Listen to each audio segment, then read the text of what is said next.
کیا آپ بھی ماضی کی غلطیوں کے بوجھ تلے دبے ہوئے ہیں اور ہر وقت ایک عجیب سا پچھتاوا آپ کو کھایا جا رہا ہے؟ یاد رکھیں، گناہ کا ہر وقت ذہن پر بوجھ رکھنا روح کو بیمار کر دیتا ہے۔ وہی توانائی جس سے ہمیں اپنا مستقبل بنانا ہوتا ہے، ہم خود ہی سے ختم کر دیتے ہیں۔ بچپن اور لڑکپن ایسی عمر ہوتی ہے جہاں غلطیاں ہونا فطری ہے۔ اس عمر میں انسان مکمل سمجھدار نہیں ہوتا، اس لیے کئی فیصلے غلط ہو جاتے ہیں۔ چھوٹی غلطیاں ہوتی ہیں، ان کا پچھتاوا بھی چھوٹا ہوتا ہے اور جلد ختم ہو جاتا ہے۔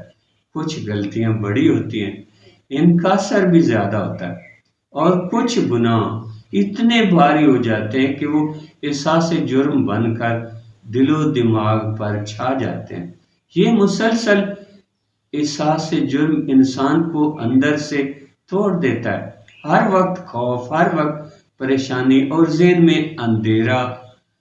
سوچیں، جس ذہن میں ہر وقت خوف اور پچھتاوا ہو، وہاں مثبت سوچ کیسے پیدا ہو سکتی ہے؟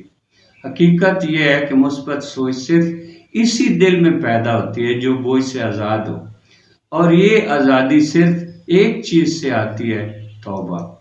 جب انسان سچے دل سے توبہ کرتا ہے تو وہ گناہ کے بوجھ کو اپنے ذہن سے اتار دیتا ہے، ورنہ مسلسل پچھتاوا نہ دنیا میں آپ آگے بڑھنے دیتا ہے، نہ دین میں، بلکہ بعض اوقات انسان دین سے بھی دور ہو جاتا ہے۔ احساس سے جرم ختم کر دیتا ہے، جذبہ چھین لیتا ہے اور زندگی کی خوشی مٹا دیتا ہے، یہاں تک کہ جسمانی توانائی بھی کمزور پڑ جاتی۔ لیکن یاد رکھیں، اللہ کی شان یہ ہے کہ اگر کوئی بندہ غلطی کرے اور سچے دل سے معافی مانگ لے تو اللہ اسے معاف کر دیتا ہے۔ وہ بے حد معاف کرنے والا اور رحم کرنے والا ہے۔